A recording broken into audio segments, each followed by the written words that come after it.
ابو بکر شبلی یہ سلسلہ قادریہ کے بڑے بزرگ ہیں، غوث پاک کے دادا مرشد ہوتے ہیں حضرت ابو بکر شبلی رحمۃ اللہ تعالی علیہ۔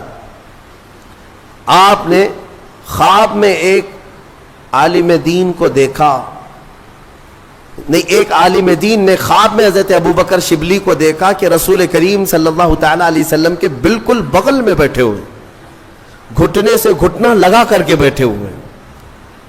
تو وہ صبح اٹھ کر کے دوڑے دوڑے آئے اور حضرت شبلی کے پاس کہا کہ میں نے اس حالت میں آپ کو دیکھا خواب میں، رسول کریم صلی اللہ تعالی علیہ وسلم سے اتنے قریب آپ بیٹھے ہوئے۔ وہ رونے لگے، کہا کہ تم نے جو دیکھا وہ صحیح ہے؟ پھر پوچھا آپ کیا کرتے ہیں، مجھے بھی تو بتائیں۔ حضرت شبلی نے یہ فرمایا میں ہر فرض نماز کے بعد یہ پڑھتا ہوں لقد جاءکم رسول من انفسکم عزیز علیہ ما عنتم حریص علیکم بالمؤمنین رؤوف الرحیم۔ میرا یہ عمل ہے، بس اسی کی پابندی کی بنیاد پر میرے آقا نے مجھے اتنا قریب کیا کہ جب بھی دیدار ہوتا ہے حضور کا تو مجھے بالکل قریب بٹھایا کرتے ہیں۔ اس آیت کریمہ کو اسی لیے میں نے آپ کے سامنے پڑھا۔ الحمدللہ ہمارا معمول ہے بہت سالوں سے، اس کے تجربات بھی ہم نے دیکھے، اس لیے آپ سب بھی اس کا ورد رکھیں، ہر نماز کے بعد اس آیت کو ضرور پڑھا کریں۔ یہ دو آیتیں سورہ توبہ کی آخر کی، اس میں میرے آقا صلی اللہ تعالی علیہ وسلم کی تعریف میں مولا نے فرمایا عزیز علیہ ما عنتم، ایک کہ انہیں تمہارا تکلیف میں پڑھنا دیکھا نہیں جاتا، دوسرے یہ کہ وہ ایمان کی طلب رکھتے ہیں تمہارے، صرف اور صرف تم ایمان لے آؤ، حضور کی یہی ایک طلب ہے، یہی خواہش۔ آپ کو پتا ہے وہ مکہ کا وقت ایک مرتبہ ایسا ہوا کہ ابو جہل ظالم مردود لعین نے میرے آقا پر ہاتھ اٹھائے تھے حرم پاک میں، خانہ کعبہ کے اندر۔ حضور اکرم صلی اللہ تعالی علیہ وسلم پر ہاتھ اٹھایا اور زخمی کیا۔ حضور اکرم صلی اللہ تعالی علیہ وسلم کو اس نے جو یہ گستاخی کی، لوگ بیٹھ کر تماشا دیکھتے رہے، کوئی قریب نہیں آیا۔ حضور وہاں سے پھر چل پڑے، اپنے گھر آئے۔ اس وقت حضور کے چچا امیر حمزہ، وہ پہلوان تھے مکہ کے لیکن ایمان والے نہیں تھے، ان کو اپنا دوسرا دین جو مکہ والوں کا تھا وہ پسند تھا، ایمان نہیں لائے تھے۔ کافی لوگ لا چکے تھے لیکن امیر حمزہ نہیں لائے۔ تو امیر حمزہ شکار سے واپس آ رہے تھے، بیچ راستے میں کسی نے پکڑ کر کے ان سے کہا حمزہ آج تمہارے بھتیجے محمد پر ابو جہل نے اتنا ہاتھ اٹھایا، سب کے سامنے اس نے مارا، کسی نے کچھ نہیں کہا۔ امیر حمزہ کو غیرت جاگ گئی، اپنے بھائی کا خون تو ہے، ایمان لائے ہوئے نہیں ہے، کفر میں، اس کے باوجود حضور پاک صلی اللہ تعالی علیہ وسلم چونکہ سگے بھتیجے ہیں امیر حمزہ کے، غیرت جاگ گئی، حضور کے پاس آئے ہی نہیں، سیدھے حرم میں گئے۔ ابو جہل میٹنگ میں بیٹھا ہوا تھا لوگوں کے درمیان، اس کا جامہ پکڑا، کالر پکڑا، کھینچتے ہوئے صحن میں لائے اور بیچ صحن میں لا کر اس کو اتنا لاتوں سے گھوسوں سے مارا، خوب مارا، اور اس کے بعد کہا خبردار تو سمجھتا ہے کہ محمد یتیم ہو گیا اور اس کے گھر میں کوئی نہیں، اس کے بعد اگر انگلی بھی اٹھائے گا تو توڑ ڈالوں گا۔ امیر حمزہ کا یہ جلال تھا، پورا قریش دیکھتا رہ گیا اور دوسرے لوگ خاموش رہ گئے کیونکہ امیر حمزہ کے مقابل میں کوئی نہیں آتا تھا۔ ابو جہل خوب پیٹا، مارا گیا اور اس کے بعد دم دبا کر چلا بھی گیا۔ امیر حمزہ چونکہ بدلہ لے چکے تھے اور آواز بھی بلند ہو گئی لوگوں کے درمیان کہ ہاں محمد کو جتنا صلی اللہ علیہ وسلم اس نے ابو جہل نے ہاتھ لگایا اس سے کئی گنا زیادہ تو امیر حمزہ نے پیٹ ڈالا اس کو۔ حضرت امیر حمزہ آئے حضور کو ڈھونڈتے ہوئے کہ خوشخبری دے دوں، کہاں ہے؟ حضور ایک جگہ بیٹھے ہوئے تھے، آئے، کہا بھتیجے آج کا حادثہ مجھے پتا چلا کہ اس مردود نے تم پر ہاتھ اٹھایا، مجھ سے برداشت نہیں ہوا، میری غیرت نہیں، گوارا نہیں کیا، میں آتا بھی تم سے ملنے تو کیسے آتا، اس لیے سیدھے میں شکار سے حرم میں گیا اور پہلے اس کو اچھی طرح سے پیٹا ہوں، لوگوں سے پوچھو، خوب مارا ہوں، اور پھر تمہارے پاس آیا ہوں، بدلہ لے چکا ہوں۔ حضور سنتے رہے، امیر حمزہ بولتے رہے۔ پھر تھوڑی دیر کے بعد امیر حمزہ نے کہا کہ بھول جاؤ غم کو، اب مسکرا تو دو، اب مسکرا تو دو۔ हुजूर की मुस्कुराहट के तलबगार थे। आप मुस्कुरा दो, अभी जो हो गया खत्म, मैंने बदला ले लिया आपकी तरफ से। मेरे आका ने चेहरा उठाया और पूछा, हमजा आप मेरी खुशी चाहते हो, मेरी मुस्कुराहट चाहते हो? कहा हाँ।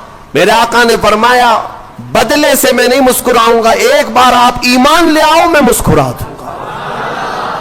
कलमा तैयबा पढ़ो। अमीर हमजा कहते हैं, दुनिया का कोई इंसान ऐसा नहीं होगा कि वो अपने दुश्मन से बदला ले लेने के बाद खुश ना होता हो।